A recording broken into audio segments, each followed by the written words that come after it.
I want to point out one more thing about the headlines and the hot buttons. It is imperative that the tone and words used in the headline mirror the intensity of the emotional level of the prospect. So, for instance, when you're talking about investing, that's a pretty important topic to the prospects. So I use words in the headline like drain, jeopardize, and squash to mirror the intensity of the feelings that the prospect has about investing. Now contrast that to how the headline sounds when it uses words that are less emotionally intense. I'll repeat the original headline first and then give you a watered-down version so you can compare. Here's the original. Mutual fund investment strategies. Which ones actually work and which ones are guaranteed to drain your savings, jeopardize your retirement, and squash your quest for financial independence. Okay, now here's the less emotionally intense one. Mutual fund investment strategies. Which ones actually work and which ones are guaranteed to reduce your savings, threaten your retirement, and postpone your quest for financial independence. Now we changed the words drain, jeopardize, and squash to reduce, threaten, and postpone. The headline was definitely weaker, but still not all that bad. Now I'm really going to throw a bucket of cold water on it. How about this one? Mutual fund investment strategies. Which ones work and which ones will reduce your savings, delay your retirement, and hurt your financial goals? What do you think? Notice I eliminated the word actually from the phrase, which ones actually work. The word actually was important because it implies that many investment strategies don't work, but without saying it directly. When eliminating the word actually, I reduced the emotional intensity of the headline. Next, I removed the word guaranteed from the phrase, which ones are guaranteed to, so on and so forth. And I just said, which ones will. Again, I've reduced the emotional value. I haven't fully tapped a hot button inside them that says, man, there's a lot of crummy investments out there. Then, of course, I changed the words which started out as drain, jeopardize, and squash, and then went to reduce, threaten, and postpone. Now I've neutered them clear down to reduce, delay, and hurt. Do you see the difference? This is part of why it's so difficult for you to actually put this together and execute it yourself, and why utilizing the talent of an experienced professional consultant is probably the best way to go for most companies. Think about it. The meaning of the two headlines is exactly the same, but the power, strength, and impact is totally different. It's easy to see and recognize the difference, but writing those headlines so they're actually loaded with power is a whole different ballgame. I'll give you some more examples and methods of writing good headlines here in just a few minutes. Suffice it to say for now that the headline must be loaded with problem-oriented hot buttons that will trigger the proper emotional response from the prospect. Those hot buttons must be communicated in a tone and with words that elicit the proper emotional intensity from the prospect. When that happens, the prospect will immediately search for clarifying information, and if that clarifying information is present, he'll become engaged.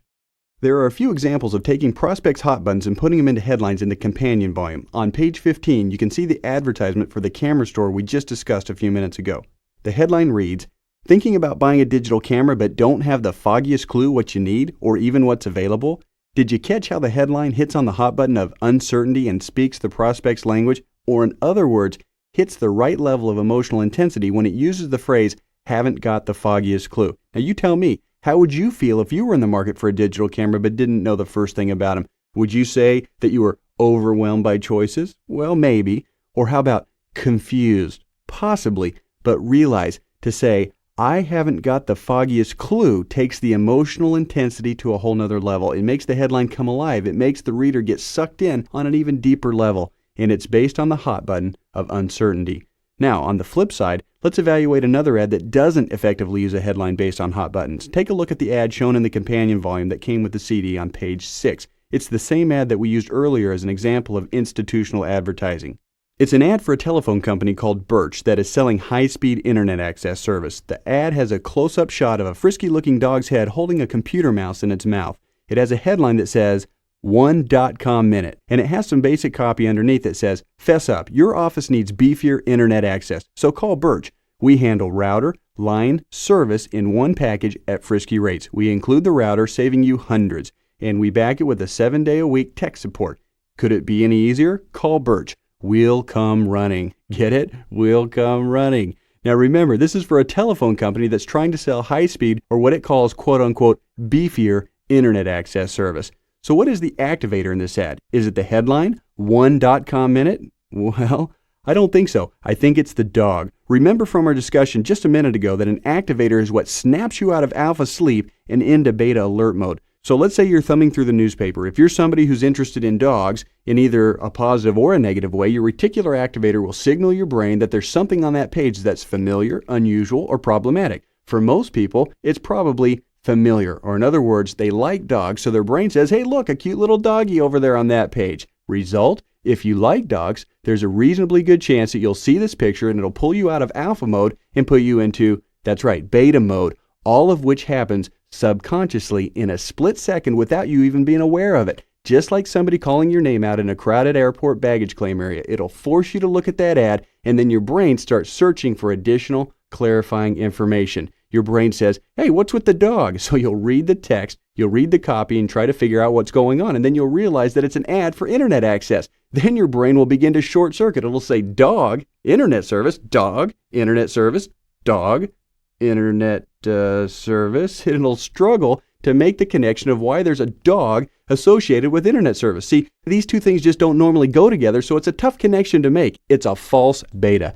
Now, here's a couple of distinctions for you. Number one, people who don't like dogs aren't going to look at this picture no matter what. The reticular activator won't flip the switch, so to speak. To them, the dog's not familiar, it's not unusual, it's not problematic, so it's not an activator. So anyone who needs internet access but is not interested or familiar with dogs will never be pulled out of alpha and put into beta mode to consciously see the ad in the first place. Do you see what I'm saying? Why would you put a dog as an activator for an internet service? Because the only people that you're going to reach with this dog are people that like dogs. Is it possible you think that people who don't like dogs will need internet service? I think it probably is. This is like driving to the corner 7-Eleven via Branson, Missouri. You might eventually get there, but you sure traveled a long way to advance a short distance.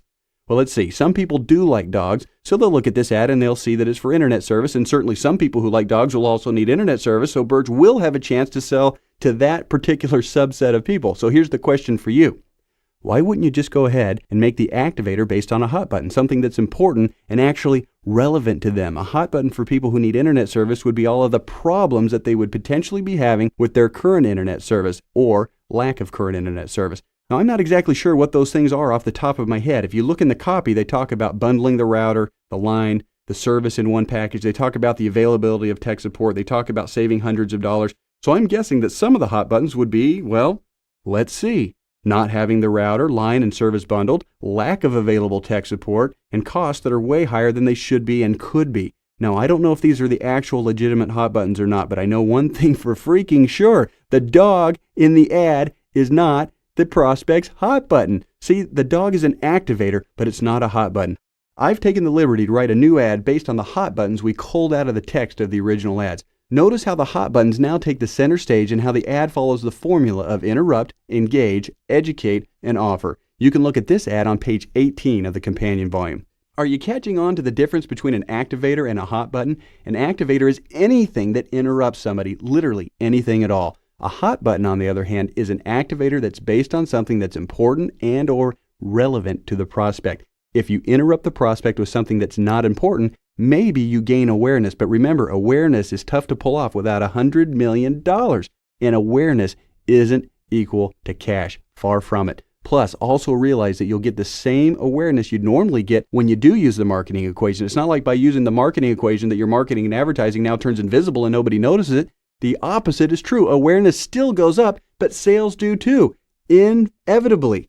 Marketing is an equation, just like arithmetic demands that 4 times 3 is 12. The marketing equation demands that the equation is interrupt, engage, educate, and offer every single time. An ad agency says, no. The formula is creativity and repetition. They say, let's put a dog in the ad and use ridiculous little puns in the copy like frisky prices and we'll come running. Get it? Just like a dog. The ad agency says 4 times 3 is not 12. It's 9.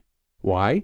Because 9 looks cooler. 12? What's 12? Our creative team sat around and decided that they liked 9 better. They think that advertising is an art, not a science, and they are wrong. Hiring an agency or anyone who doesn't know the marketing equation is like hiring somebody that doesn't know math to take a math test for you. It's that serious. It's your money to burn. You can do whatever you want, but don't come crying to me for lack of results if you don't use the marketing equation.